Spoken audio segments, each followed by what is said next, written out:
Aujourd'hui, nos clients, pour rester compétitifs, ont pour l'essentiel 3 enjeux. Le premier, un enjeu de transformation.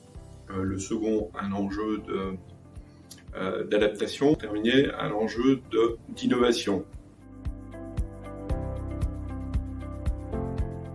Pour qu'une organisation se transforme, dans la majorité des cas, elle a besoin de transformer son système d'information.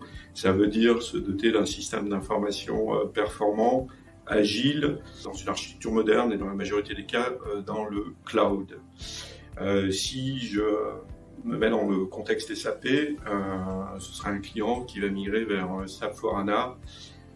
En général, c'est des projets complexes qui sont longs, coûteux et qui présentent un certain nombre de risques. Donc, une société comme la nôtre va pouvoir accompagner le client pour gérer ce risque, pour le contenir et le limiter en quelque sorte. On va pouvoir accompagner les clients sur toutes les problématiques de migration de données, sur les tests d'intégration, sur de la validation fonctionnelle, voire accompagner les recettes UAT, ce qui va permettre au passage de faire de l'accompagnement au changement. Concernant l'enjeu d'adaptabilité, il faut savoir qu'aujourd'hui, surtout si on passe dans le cloud, on est sur des cycles projets qui n'ont jamais été aussi courts. On a certains de nos clients qui mettent à jour leur système d'information de manière quotidienne, voire plusieurs fois par jour, ce qui va nécessiter de repenser son processus de test pour garantir une qualité continue, voire de l'industrialiser et de l'automatiser si on veut limiter les risques. Pour ce qui est de l'innovation, l'innovation, dans la majorité des cas, va consister pour nos clients de mettre en place de nouvelles technologies. Ça veut dire s'assurer dès le prototypage, puisque cette nouvelle technologie va probablement amener de nouveaux usages, s'assurer que cette nouvelle fonctionnalité ne va pas occasionner des problèmes de performance ou des problèmes de scalabilité.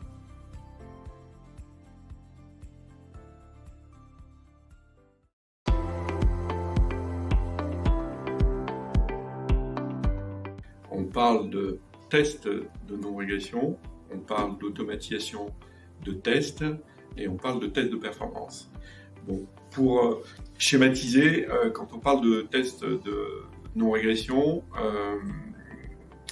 en général, quand on fait une migration, on va s'assurer que le système qui va être amené à remplacer le précédent ne présente pas un niveau de qualité inférieur et qu'il n'y a pas de discontinuité de service.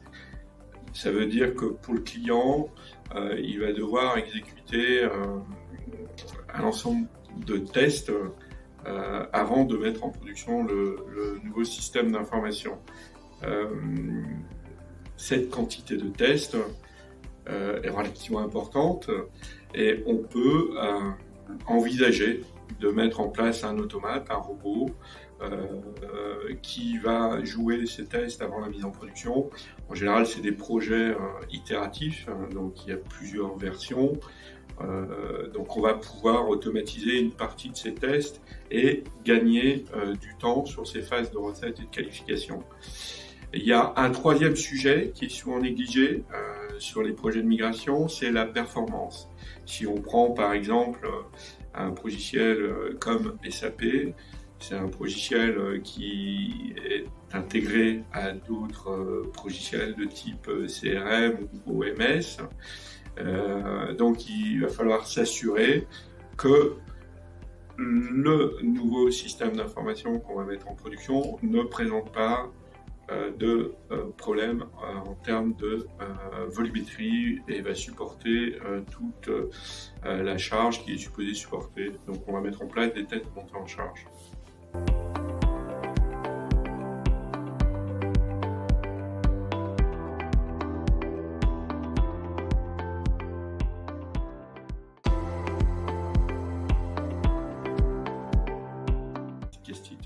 groupe qui a été créé en France en 1998 et qui intervient depuis le début sur des sujets liés à la qualité logicielle.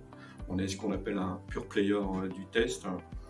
Pour dire les choses simplement, on intervient pour accompagner nos clients sur toutes les phases de vérification dans le cadre de leur projet système d'information. Habituellement, lorsqu'on intervient sur les projets, ça peut être des petits et des grands projets, le positionnement de Castit est plutôt un positionnement de type tiers de confiance côté client, c'est-à-dire qu'on est dans une organisation un peu vertueuse où il y a l'intégrateur qui lui va charger de la dimension technique et de l'implémentation de la nouvelle solution et de la migration, et Castit est là pour accompagner le client sur toutes les étapes de vérification. Donc, comme je le disais précédemment, les étapes de validation fonctionnelle, de tests d'intégration, de tests de montée en charge, pour limiter les risques et garantir un niveau de qualité maximisé au moment de la livraison.